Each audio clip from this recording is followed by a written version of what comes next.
You done goofed, Moose. Welcome to MsMojo, and today we're counting down our picks for the top 10 times Sam Winchester was the worst. There's something wrong with me, really wrong.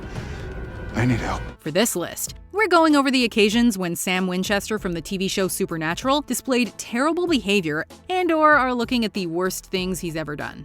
Because many of these deeds involve the plot, there will be spoilers ahead. But you weren't one of the filthy things that we hunt.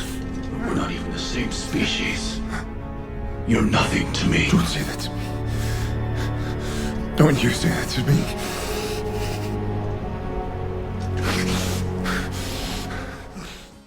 If you like what you're hearing, be sure to check out the full song at the link below.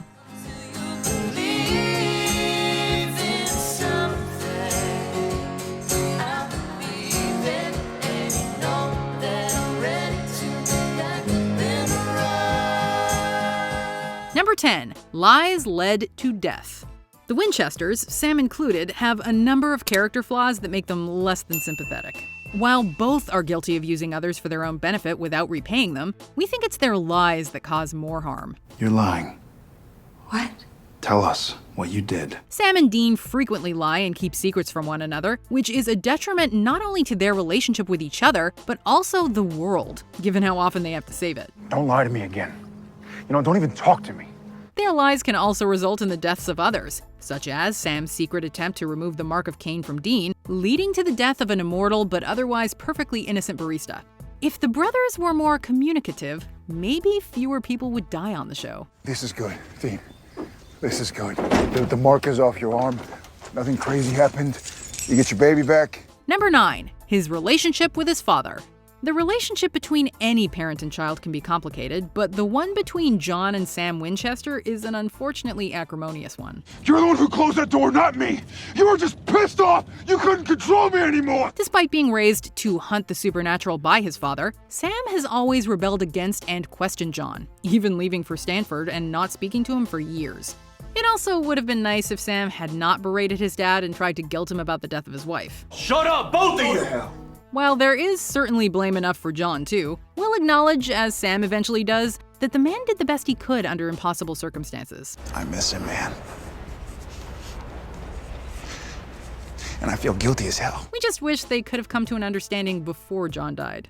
Luckily, he got a second chance. Son, I am so sorry.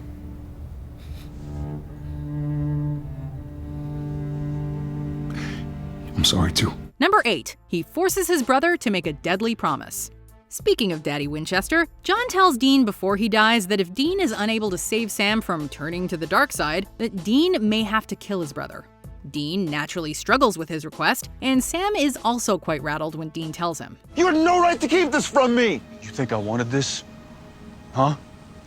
I wish to God he'd never opened his mouth! After getting drunk, Sam pressures his brother into promising to follow through and kill him if the worst should happen. You have to watch out for me. All right? And if I ever turn into something that I'm not, you have to kill me. We grant him some leeway, given that he wasn't sober, but that's still a terrible thing to ask a loved one to do. We'd almost say it serves Sam right that Dean's almost gone through with it on at least one occasion. Forgive me. Number 7. He left Dean in Purgatory. The Winchesters have been to hell and back, literally. So, when Dean disappears into Purgatory, you'd think Sam would move heaven and earth to get his brother back, except he doesn't. Not only does Sam make barely any effort to locate Dean, he seemingly retires from hunting altogether. You were in Purgatory? For the whole year? Yeah, time flies when you're running for your life. While we can't blame him for wanting a bit of normalcy with all the traumatic things he's experienced over the years, you'd think that after everything he and Dean have gone through, that Sam wouldn't have just abandoned his brother like this. And it wouldn't be the last time, but more on that later. Did you look for me, Sam? Number 6. Trusting a demon and drinking her blood. By this point, you'd think Sam would know he should always be wary of any supernatural creatures, especially when it comes to, demons. Not only has he witnessed their devilish work in action, his own mother perished at the hands of a yellow-eyed prince of hell.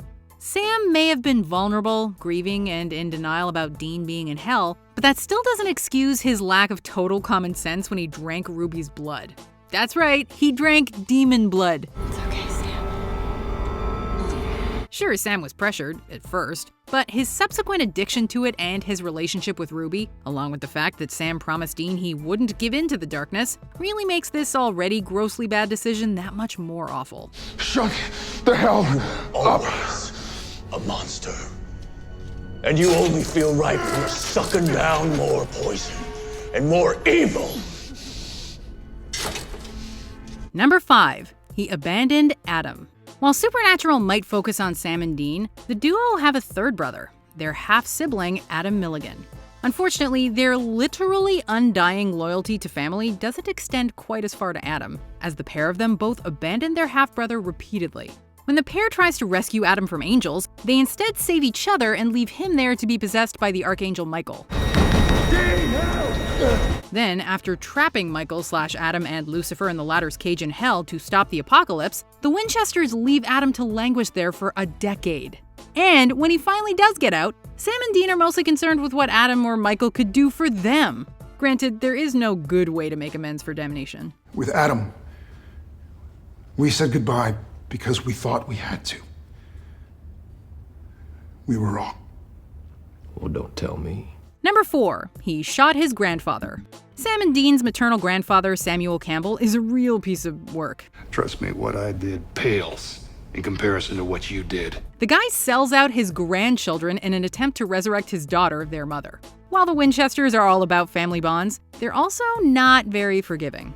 When the brothers and Samuel both encounter a parasitic monster that can control its hosts, it soon becomes apparent that the con worm has taken over Samuel. After chasing him down, Sam has a gun on the creature in Samuel's body. It tries to make a deal with Sam, only for Sam to shoot his grandfather in the head. And while we will grant that this does kill it, or Samuel, entirely, Sam still didn't know that when he shot his namesake in the face. It's in him. Are you sure? Yeah. Number 3. His Soulless Crimes. Sam may have gotten out of Lucifer's cage, but not all of him made it out. As it turns out, a pretty important piece got left behind: his soul. It's his soul. It's gone. Without a soul, Sam becomes devoid of emotions, and while his ruthlessness helps him be a more effective hunter, it also means he has less compunction about using more extreme measures to accomplish his goals.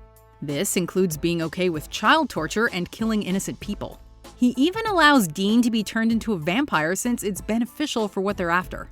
While Soulless Sam can be entertaining, he's still not the man at his best. Maybe I should feel guilty. But I don't. Number 2. He killed his niece. While investigating a spate of strange killings, Sam and Dean encounter Amazons, a race of demi-humans composed entirely of women who mature rapidly. Unknowingly, Dean has a one-night stand with one of them, resulting in a daughter, Emma. Well, I hear they grow like weeds. You have no idea. When she turns up on Dean's doorstep, she claims to not want to be like her mother and the other Amazons, but she's really there to kill him as part of an initiation. A tense standoff ensues, which Sam interrupts when he kills Emma. Please don't let him hurt me.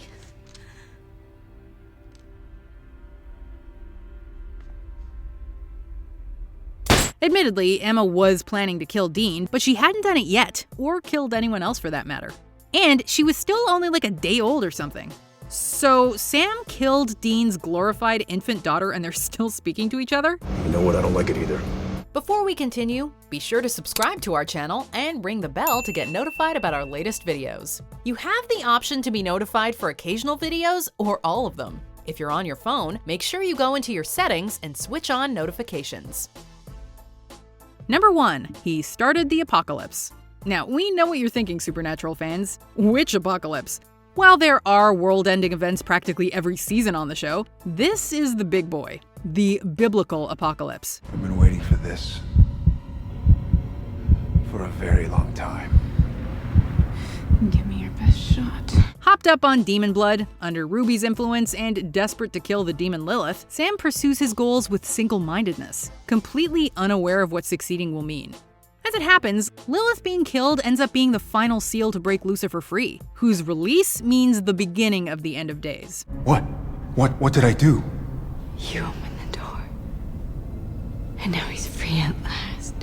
Of course, the Winchesters end up stopping it, but they wouldn't have had to if Sam hadn't made all the bad decisions that led up to killing Lilith. I'm sorry. Do you agree with our picks? Let us know in the comments. And hey, if you're a fan of the song playing right now, be sure to check out the music video for it right here.